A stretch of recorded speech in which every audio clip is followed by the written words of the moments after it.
O Congresso faz uma lei cedendo de 2,5 a 11 minutos para os seus candidatos falarem e 15 segundos para quem não tem nenhum compromisso com os dirigentes da nação. Se o senhor não acredita mais em nenhuma das instituições, se o senhor quer mudar tudo, mas tudo mesmo, o senhor só tem um jeito de conseguir isso. O melhor presidente que o Brasil jamais teve. Um homem à frente do seu tempo.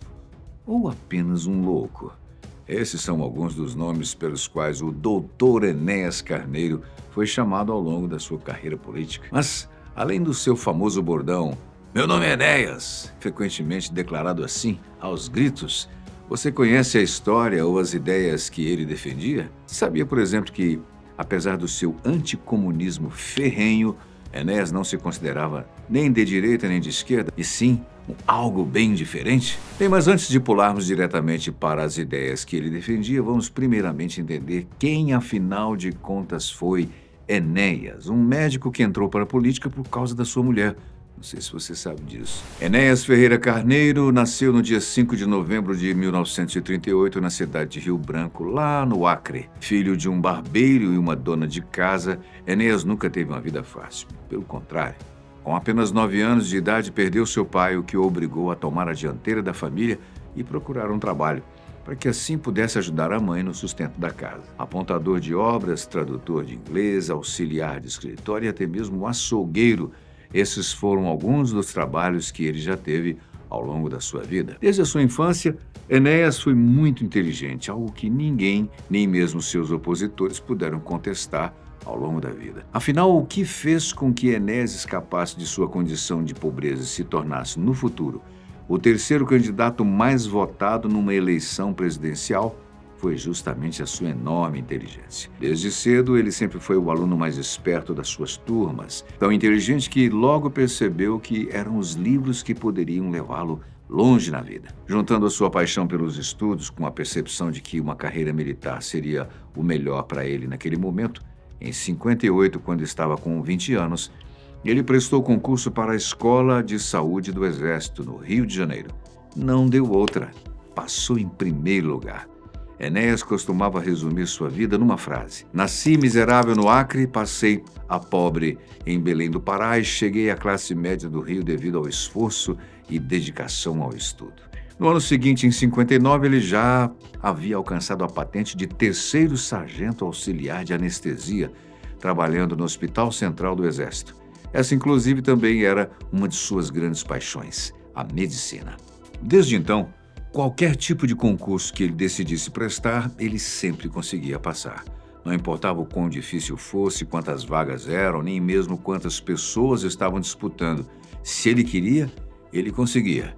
Nesse mesmo tempo, enquanto estudava para os concursos, sem nunca parar de estudar, ele começou também a lecionar, dando aulas de fisiologia e semiologia cardiovascular. Em 1975, ele se tornou mestre em cardiologia pela Federal do Rio de Janeiro.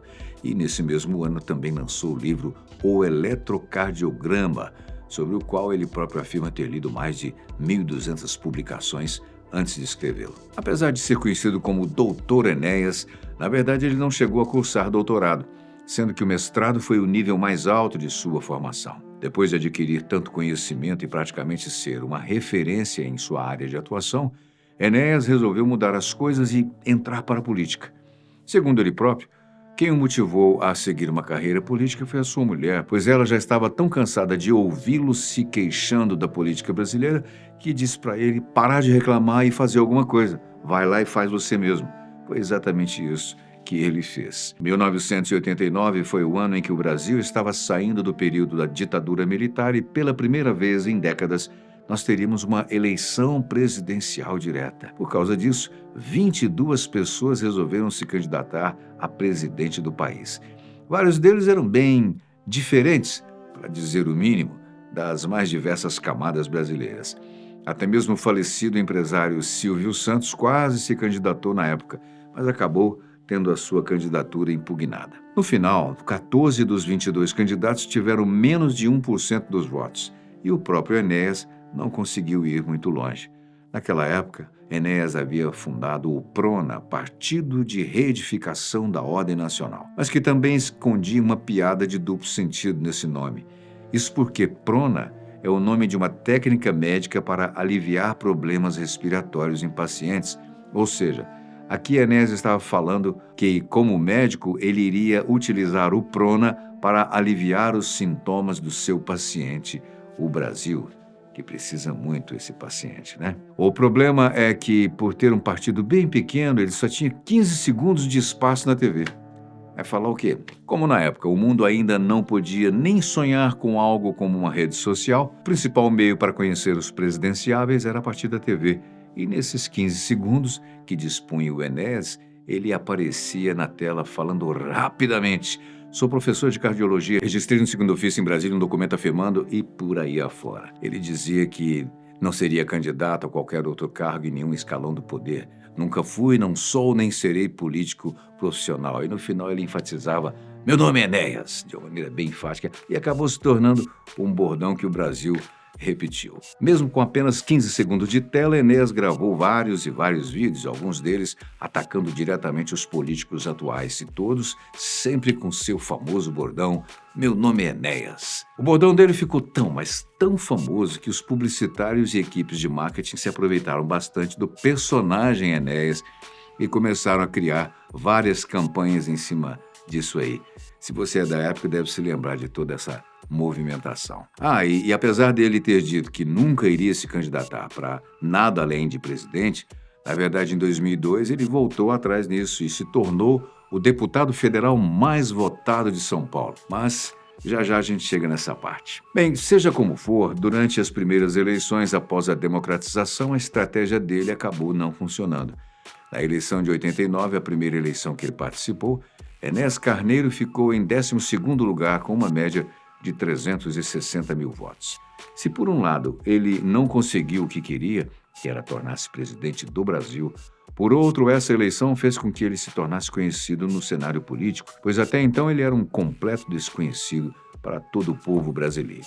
E aí, 4 anos depois, em 94, Enéas voltou para concorrer em mais uma eleição presidencial, agora já bastante conhecido pelos brasileiros e também com um pouco mais de tempo no horário eleitoral. Ele também acabou não vencendo essa eleição, mas definitivamente deixou sua marca e se saiu muito melhor que antes. Foi nesse mesmo ano que Enéas concedeu uma entrevista ao programa Roda Viva, falando sobre vários dos seus planos e projetos caso ele fosse eleito. Antes de focarmos nos projetos dele, foi nessa entrevista que ele também citou a ideia de uma espécie de concurso ou algum tipo de critério formal para a avaliação de se escolher o próximo presidente, algo que fosse diferente de uma eleição. Lembra-se de como o Enéas sempre conseguia passar em qualquer concurso que ele prestasse?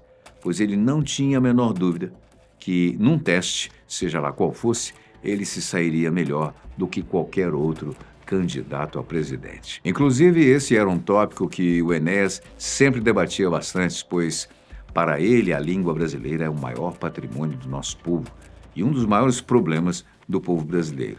Para ele, seria justamente essa falta de estudo. Mas acabou que, no final da eleição, foi realizada através do voto direto, com FHC em primeiro lugar e Lula em segundo. Já Enéas, mesmo não tendo vencido, agora se saiu muito melhor, ficou em terceiro, uma média de 4.600.000 votos. Esse era um número muito maior do que em sua primeira eleição, mostrando que a cada vez mais ele vinha ocupando seu espaço e se mostrando como uma opção real para o povo brasileiro. Na época, os analistas traçaram 1.001 teorias do que poderiam explicar essa ascensão dele para terceiro lugar, com muitos atribuindo isso a uma espécie de voto de protesto, enquanto outros diziam que era um sinal de que o povo finalmente via o quão capacitado ele era. Independente do que tenha ocorrido, Enéas estava crescendo no cenário político. Mas o seu crescimento não se manteve constante. Nas eleições presidenciais de 98, a expectativa era de que Enéas crescesse ainda mais, se consolidando como um nome sério à disputa presidencial. Mas o que ocorreu foi surpreendentemente o contrário. Dessa vez ele terminou a disputa em 4º lugar, com apenas 1.400.000 votos. O que teria acontecido para que ele tenha caído tanto assim na disputa? Bem, é impossível saber ao certo o que realmente possa ter motivado o voto dos brasileiros, mas entre as várias explicações, uma das mais aceitas é que foi justamente por volta desse mesmo período que Enéas começou a defender que o Brasil deveria construir sua própria bomba atômica.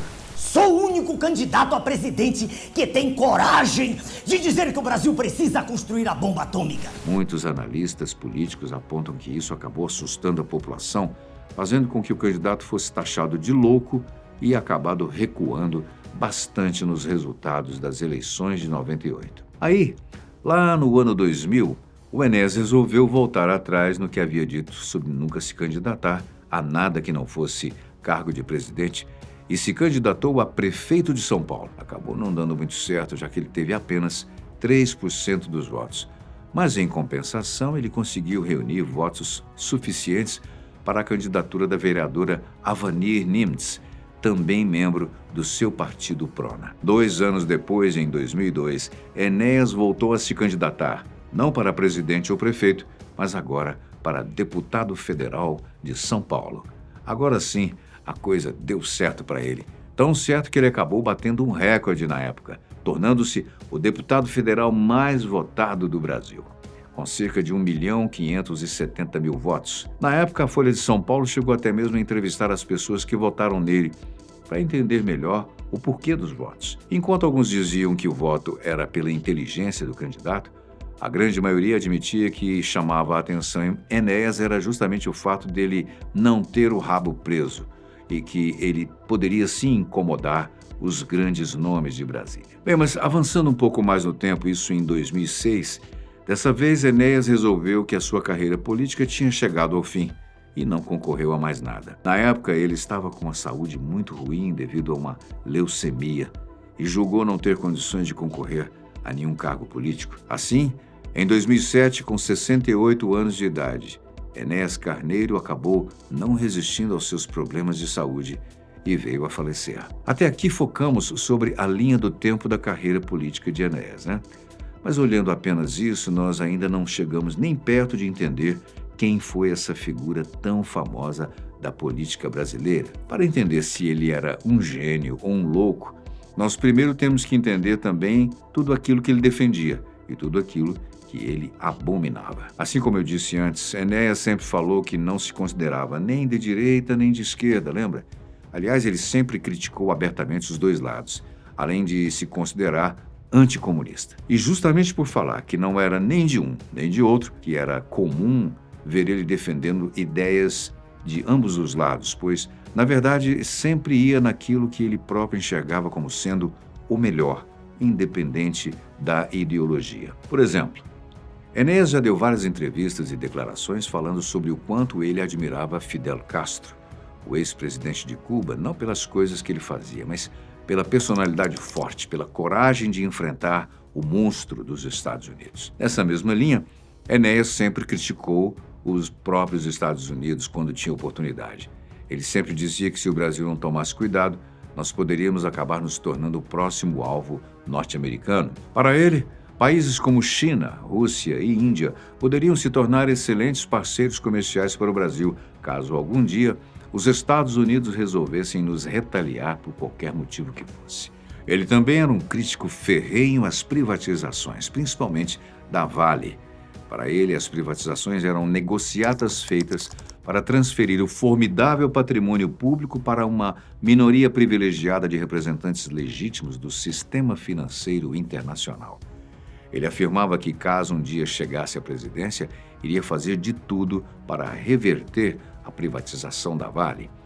Enéas sempre criticou a ideia do Estado mínimo, afirmando que, sempre que necessário, o Estado deveria intervir para restabelecer a ordem, a justiça, a igualdade de oportunidades e o direito ao trabalho, à moradia, à educação, à saúde, aos transportes e à sadia necessidade de criação de riquezas, intervindo na produção e na economia como um todo. Ele também era a favor dos direitos de greve, afirmando que isso era garantido ao trabalhador. Só que, ao mesmo tempo, ele criticava os que viviam apenas disso, afirmando que fazer greve é uma coisa, outra coisa é viver de greve. Já com relação ao Exército e às Forças Armadas, Enéas tinha visões que agradavam e desagradavam os diferentes espectros políticos. Ele sempre se mostrou bastante favorável às Forças Armadas, mesmo dizendo que um de seus projetos era triplicá-las. Ele também era favorável ao porte de arma pela população. E quanto à bomba atômica, na verdade a intenção dele não era utilizá-la nem nada do tipo, mas sim construir uma para que o Brasil pudesse conversar em pé de igualdade com os outros países.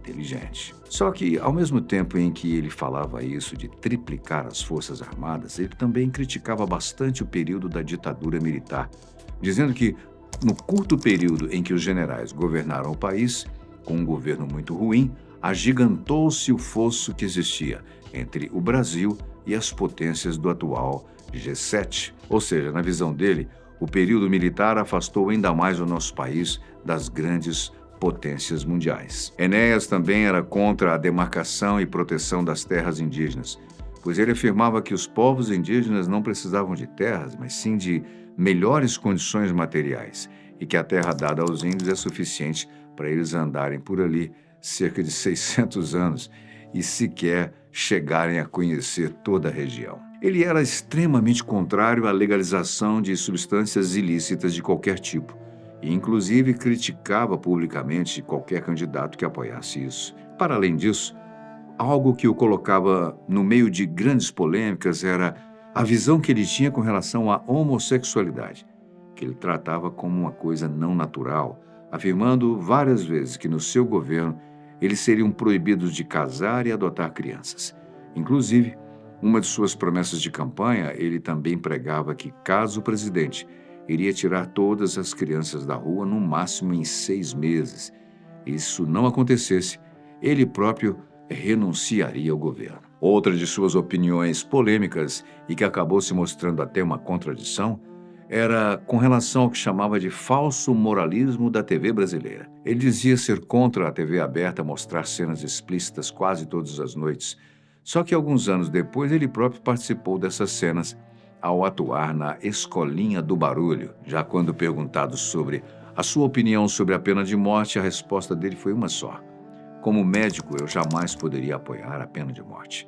Como estadista, visto que isso é de uma seriedade extraordinária, faria uma consulta à população, medida que já é prevista. Como homem, se eu visse uma criança sendo abusada, eu tenho certeza que nesse momento eu seria capaz de matar uma pessoa. Pois bem, esses são apenas alguns dos principais e polêmicos posicionamentos políticos de Enéas Carneiro, os quais fazem com que ainda hoje ele seja visto como louco por uns e gênio por outros. No entanto, há algo que ainda não citamos aqui, que são os escândalos políticos. Afinal, estaria Enéas envolvido em algum tipo de escândalo de corrupção? Bem, mais ou menos. Eu explico. Em 1994, foi descoberto que ele pagava um colega médico para realizar os plantões dele, para que contasse no seu próprio tempo de aposentadoria.